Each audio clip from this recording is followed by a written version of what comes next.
Chapter 18. I carry my qualification to the Navy office, the nature of it, the behavior of the secretary, Strap's concern for my absence, a battle betwixt him a blacksmith, the troublesome consequences of it, his harangue to me, his friend the schoolmaster recommends me to a French apothecary, who entertains me as a journeyman. I would most willingly have gone home to sleep, but was told by my companions that we must deliver our letters of qualification at the Navy office before 1 o'clock. Accordingly, we went thither, and gave them to the secretary, who opened and read them, and I was mightily pleased to find myself qualified for second mate of a third rate.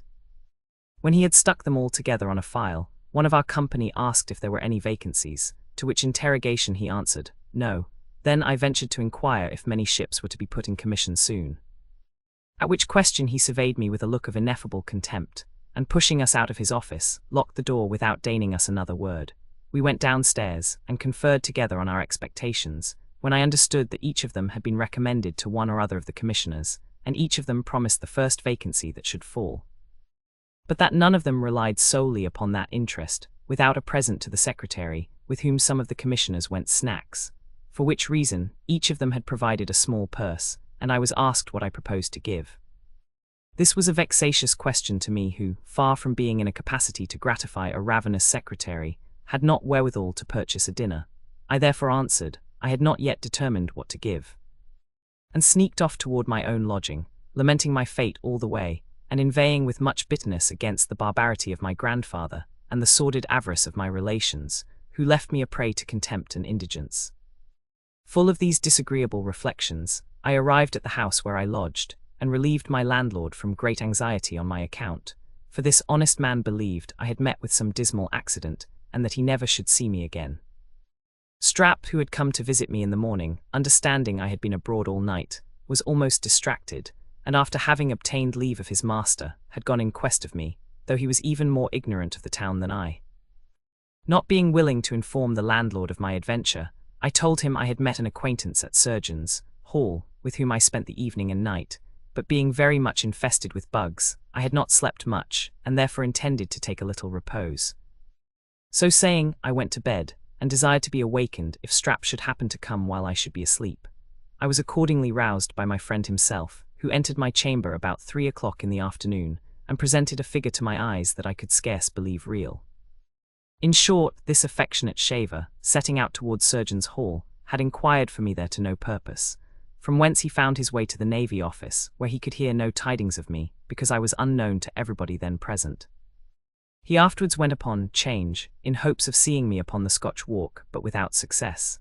At last, being almost in despair of finding me, he resolved to ask everybody he met in the street, if perchance anyone could give him information about me, and actually put his resolution in practice, in spite of the scoffs, curses, and reproaches with which he was answered, until a blacksmith's prentice, seeing him stop a porter with a burden on his back, and hearing his question, for which he received a hearty curse, called to him, and asked if the person he inquired after was not a Scotchman. Strap replied with great eagerness, yes, and had on a brown coat with long skirts. The same, said the blacksmith. I saw him pass by an hour ago. Did you so? Cried Strap, rubbing his hands. Odd. I am very glad of that. Which way went he? Towards Tyburn in a cart, said he. If you make good speed, you may get thither time enough to see him hanged. This piece of wit incensed my friend to such a degree that he called the blacksmith scoundrel, and protested he would fight him for half a farthing. No, no, said the other, stripping. I'll have none of your money. You Scotchmen seldom carry anything about you, but I'll fight you for love. There was a ring immediately formed by the mob, and Strap, finding he could not get off honourably without fighting, at the same time burning with resentment against his adversary, quitted his clothes to the care of the multitude, and the battle began with great violence on the side of Strap, who in a few minutes exhausted his breath and spirits on his patient antagonist, who sustained the assault with great coolness, till finding the barber quite spent, he returned the blows he had lent him, with such interest that Strap, after having received 3 falls on the hard stones, gave out, and allowed the blacksmith to be the better man. The victory being thus decided, it was proposed to adjourn to a cellar hard by, and drink friends. But when my friend began to gather up his clothes, he perceived that some honest person or other had made free with his shirt, neckcloth, hat, and wig, which were carried off. And probably his coat and waistcoat would have met with the same fate, had they been worth stealing. It was in vain for him to make a noise, which only yielded mirth to the spectators. He was fain to get off in this manner, which he accomplished with much difficulty, and appeared before me all besmeared with blood and dirt. Notwithstanding this misfortune, such was his transport at finding me safe and sound, that he had almost stifled and stunk me to death with his embraces. After he had cleaned himself, and put on one of my shirts and a woolen nightcap, I recounted to him the particulars of my night's campaign, which filled him with admiration, and made him repeat with great energy an observation which was often in his mouth, namely, that surely London is the devil's drawing-room. As neither of us had dined, he desired me to get up, and the milkwoman coming round at that instant, he went downstairs and brought up a quart with a penny loaf, on which we made a comfortable meal. He then shared his money with me, which amounted to 18 pence, and left me with an intention to borrow an old wig and hat of his friend the schoolmaster. He was no sooner gone than I began to consider my situation with great uneasiness, and revolved all the schemes my imagination could suggest, in order to choose and pursue someone that would procure me bread. For it is impossible to express the pangs I felt, when I reflected on the miserable dependence in which I lived at the expense of a poor barber's boy. My pride took the alarm, and having no hopes of succeeding at the Navy Office, I came to a resolution of enlisting in the Foot Guards next day, be the event what it would. This extravagant design, by flattering my disposition, gave great satisfaction, and I was charging the enemy at the head of my own regiment, when Strap's return interrupted my reverie. The schoolmaster had made him a present of the tie-wig which he wore, when I was introduced to him, together with an old hat, whose brims would have overshadowed a colossus. Though Strap had ventured to wear them in the dusk, he did not choose to entertain the mob by day, therefore went to work immediately, and reduced them both to a moderate size. While he was employed in this office, he addressed me thus: "To be sure, Mr. Random, you are born a gentleman, and have a great deal of learning, and indeed look like a gentleman, for as to person, you may hold up your head with the best of them. On the other hand, I am a poor but honest cobbler's son. My mother was as industrious a woman as ever broke bread, till such time as she took to drinking, which you very well know, but everybody has failings, humanum est area. Now myself I am a poor journeyman barber, tolerably well made and understand some Latin, and have a smattering of Greek, but what of that? Perhaps I might also say that I know a little of the world. But that is to no purpose, though you be gentle, and I simple, it does not follow, but that I who am simple may do a good office to you who are gentle. Now this is the case. My kinsman, the schoolmaster, perhaps you did not know how nearly he is related to me. I'll satisfy you in that presently. His mother and my grandmother's sister's nephew. No, that's not it. My grandfather's brother's daughter, rabbit it. I have forgot the degree. But this I know, he and I are cousins 7 times removed. My impatience to know the good office he had done me got the better of my temper, and I interrupted him at this place with the exclamation: "If the schoolmaster or you can be of any advantage to me, why don't you tell me without all this preamble?" When I pronounced these words with some vehemence, Strap looked at me for some time with a grave countenance, and then went on: "I'm very sorry to see such an alteration in your temper of late.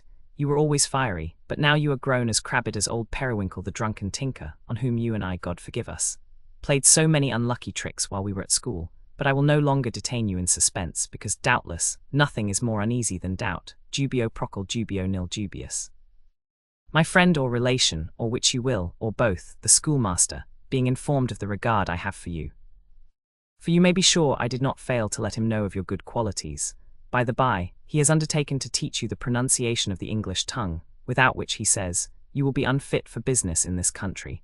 I say my relation has spoken your behalf to a French apothecary who wants a journeyman. And on his recommendation you may have £15 a year, bed and board, whenever you please." I was too much interested in this piece of news to entertain it with indifference, but jumping up, insisted on Strap immediately accompanying me to the house of his friend, that I might not lose this opportunity through the least delay or neglect on my part. We were informed that the schoolmaster was in company at a public house in the neighbourhood, whither we repaired, and found him drinking with the very individual apothecary in question. When he was called to the door at our desire, and observed my impatience, he broke out into his usual term of admiration. "Oh, I suppose, when you heard of this offer, you did not take leisure enough to come downstairs, but leaped out of the window. Did you overturn no porter nor oyster woman in your way? It was a mercy of God you did not knock your brains out against some post in your career. Oh, my conscience! I believe, had I been in the inmost recesses of my habitation, the very penetralia, your eagerness would have surmounted bolts, bars, decency, and everything. The den of Cacus, or sanctum sanctorum, could not have hid me from you. But come along, the gentleman of whom I spoke is in the house. I will present you to him forthwith. When I entered the room, I perceived 4 or 5 people smoking, one of whom the schoolmaster accosted thus: Mr. Lavement, here's the young man of whom I spoke to you. The apothecary, who was a little old withered man, with a forehead about an inch high, a nose turned up at the end, large cheekbones that helped to form a pit for his little grey eyes. A great bag of loose skin hanging down on each side in wrinkles, like the alforjos of a baboon, and a mouth so much accustomed to that contraction which produces grinning, that he could not pronounce a syllable without discovering the remains of his teeth, which consisted of 4 yellow fangs, not improperly, by anatomists, called canine. This person, I say, after having eyed me some time, said, "Oh-ho, tease ver well, Monsieur Concordance. Young man, you are ver welcome, take 1 coup of bière, and come to mine house tomorrow morning. Monsieur Concordance will show you the way." Upon this I made my bow, and as I went out of the room could hear him say, "Ma foi, c'est un beau garçon. C'est un gaillard." As I had by my own application, while I served crab, acquired the French tongue well enough to read authors written in that language, and understand anything that occurred in conversation, I determined to pretend ignorance to my new master, that he and his family, whom I supposed to be of the same country, not being on the reserve before me, I might possibly discover something in discourse, which would either yield me amusement or advantage. Next morning Mr. Concordance carried me to the apothecary's house, where the bargain was made, and orders given to provide an apartment for me immediately. But before I entered upon business, the schoolmaster recommended me to his tailor, who gave me credit for a suit of clothes, to be paid out of the first moiety of my wages, and they were begun upon that very day. He afterwards accommodated me with a new hat on the same term, so that in a few days I hoped to make a very fashionable appearance. In the meantime, Strap conveyed my baggage to the place allotted for me, which was a back room up 2 pair of stairs, furnished with a pallet for me to lie upon, a chair without a back, a bottle by way of candlestick, and a triangular piece of glass instead of a mirror. The rest of its ornaments having been lately removed to one of the garrets, for the convenience of the servant of an Irish captain, who lodged in the first floor.